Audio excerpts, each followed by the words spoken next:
बिस्मिल्लाहिर्रहमानिर्रहीम, अस्सलाम वालेकुम। Welcome back to my channel. आज की हमारी रेसिपी है अंडे का पराठा। ये सिर्फ 5 मिनट में अंडे का पराठा जो है तैयार हो जाता है और बहुत ही मज़ेदार नरम सा ये अंडे का पराठा जो है तैयार होता है। आप भी इसे सहरी में टाइम कम हो तो तब बनाइए या वैसे भी आप इसे लंच में बनाइए। ये बहुत ही मज़ेदार नरम सा बनता है। तो चलिए वीडियो शुरू करने से पहले मेरी आपसे रिक्वेस्ट है, वीडियो को लाइक कीजिए, शेयर कीजिए और चैनल को सब्सक्राइब कीजिए और वीडियो को पूरा एंड तक देखिए। तो यहाँ पे मैंने 1 रोटी का मैदा लिया है। आपको अगर ज़्यादा बनाना है तो आप उस हिसाब से 2 रोटी का या 3 रोटी का भी मैदा ले सकते हैं। मैंने 1 रोटी का मैदा लिया है, जितना कि 1 रोटी पे लगता है। इसमें मैंने सॉल्ट शामिल किया है। सॉल्ट जो है वो ना ज़्यादा हो ना कम हो। और इधर मैं चिली फ्लेक्स शामिल कर रही हूँ। चिली अगर ज़्यादा भी हो तो भी ये बड़ा मज़े का बनता है। उसके बाद मैंने इसमें पानी डाल के इस तरीके से इसको मैंने मिक्स करना शुरू कर दिया है। आप चम्मच से भी कर सकते हैं। 1 से 1.5 मिनट तक करेंगे ताकि इसमें गुठलियाँ ना बने। उसके बाद हम इसमें 1 टेबलस्पून कुकिंग ऑयल शामिल करेंगे। आप कोई भी कुकिंग ऑयल जो है वो शामिल कर सकते हैं। साथ ही हम इसमें 1 अंडा शामिल करेंगे। उसके बाद हम फिर से 1 से 1.5 मिनट तक इसको अच्छे से फेंट लेंगे। ना इससे ज़्यादा लिक्विड हमारा गाढ़ा होना चाहिए और ना ही इससे ज़्यादा पतला होना चाहिए। तो फेंटने के बाद हम एक नॉन स्टिक पैन को मीडियम फ्लेम पे रख देंगे।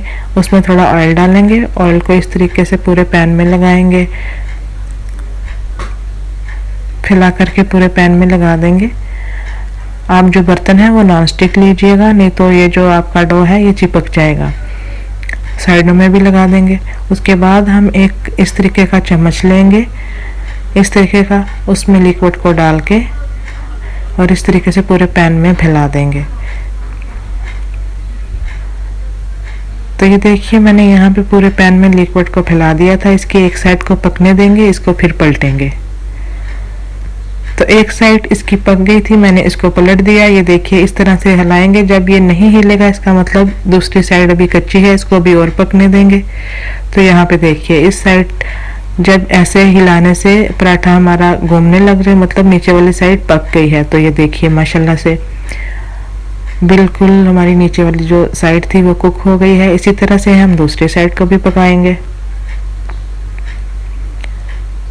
ये आप ज़रूर ट्राई कीजिएगा, ये बहुत ही मज़ेदार बनता है। तो ये देखिए यहाँ पे नीचे वाली साइड, ये देखिए माशाल्लाह से नीचे वाली साइड भी कुक हो चुकी है। पराठा हमारा बिल्कुल तैयार है 4 से 5 मिनट में। तो उसके बाद पक जाने के बाद अब इसके ऊपर बटर लगाइए, चाहे तो देसी घी लगाइए पूरे पराठे के ऊपर। अगर आपके पास देसी घी या बटर नहीं है या आप नहीं लगाना चाहते तो ऐसे ही इसको दही के साथ खा लीजिए या अचार के साथ या सालन के साथ, किसी भी चीज़ के साथ आप इसको खा लीजिए। ये मज़े का बनता है। आप भी इसे ज़रूर ट्राई करना और ट्राई करने के बाद मुझे कमेंट सेक्शन में बताना कि आपको ये कैसा लगा, आपका ये कैसा बना। तो चलिए अब मिलेंगे नेक्स्ट वीडियो में, तब तक के लिए इजाज़त दीजिए। अल्लाह हाफिज़।